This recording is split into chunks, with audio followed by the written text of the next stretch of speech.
Բոլորիդ խաղաղության դատավարությունը շարունակվում է, ինչպես տեղյակ եք վերաքննիչ դատարանում, մենք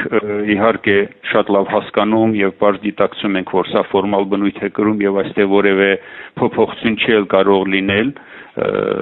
Արաչյանի դատավճռի հետ կապված, բայց դիտակցելով, որ միջազգային դատարան տանող ճանապարհը հենց դա է, մենք դիմել ենք վերաքննիչ դատարան, այդ մասին էլ հայտարարել ենք դատարանում, որևէ գաղտնիք չկա։ Նույնիսկ որոշ պաշտպաններ արդեն մտահոգություն են հայտնում դատական կոլեգիայի նիստում, որ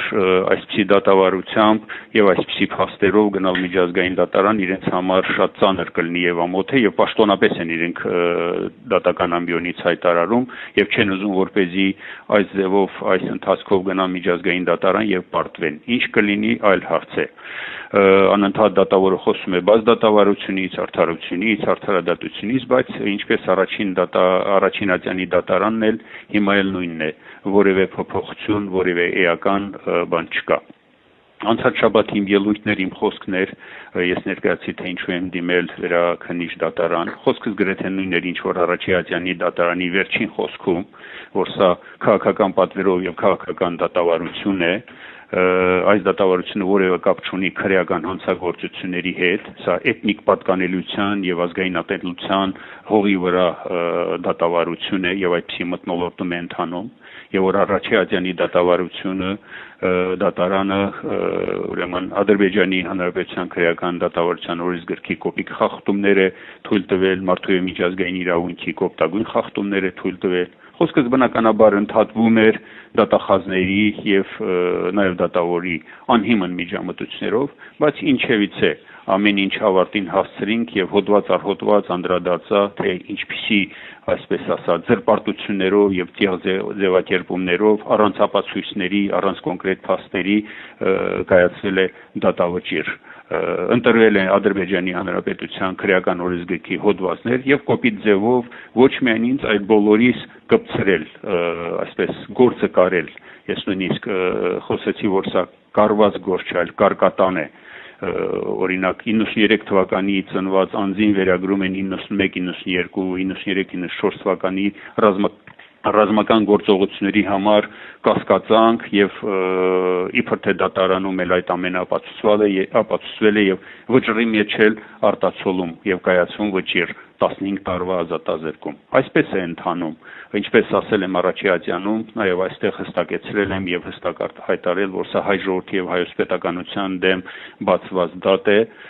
հստակ ռազմավարությամբ եւ հեռահար նպատակներով։ Կարևորը մեր ողջախոհությունն է, համբերատար եւ նպատակասված մեր քայլերն ենք անում, արժանի ելույթներ ունենք, իսկ միջազգային դատարանի եւ միջազգային ատյանների հետ կապված ընդհանրապես քմծիծաղով եւ արհամարական են վերաբերվում։ Ամենածանրը այն է, որ մեր երեսին ուղղակի շպրտում են այսպես մտքեր, որ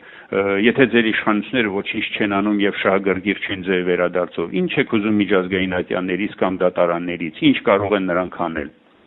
Սա է վիճակը։ Արդեն լուրեր են շրջանառում, որ հավանաբար Գերագույն դատարանը մեր գործերը չի ընդունի եւ փորձում են կանխակալ իրավիճակ ստեղծել, որպեսզի որևէ ձևով արհեստական այսպես միջամտություններ ունենան։ Ինչպես օրինակ 1 տարի առաջ դեռևս մեր լիազորությունների հետ կապված հարցներ, որ 2025 թվականի օգոստոսից թե իմ, թե նաեւ որոշ մարդկանց լիազորություններ տալու հանգամանքը մինչև հիմա չի լուծվել եւ չեն կարողացել ոչ մեր հարազատին, ոչ մեր իրավապաշտպանին լիազորություններ տալու։ Մինչև հիմա պատկերացրեք պաշտպանները չունեն, նույնիսկ այս պահի դրությամբ չունեն ոչ մեղադրական ակտը, ոչ մեղադրական եզրակացությունը եւ ոչ էլ դատավճիռը։ Դատավորը հետաքրքիր է մեր պահանջներից հետո որոշում կայացրեց, որ էլեկտրոնային տարբերակով թույլ է տալիս, որպեսզի պաշտպանները ծանոթանան դատավճռին, հասկանում եք, ծանոթանան, այսինքն նրանք չեն կարող իրենց ձեռքի տակ դա ունենալ։ Եվ պիտի ասեմ, որ արժանի ելույթներ ունենք, սպասում ենք այս փուլի ավարտին եւ հստակորեն մեր քայլերն ենք անում։ Մնացածը ամեն ինչ նորմալ է, լավ մնացեք եւ պինդ եղեք։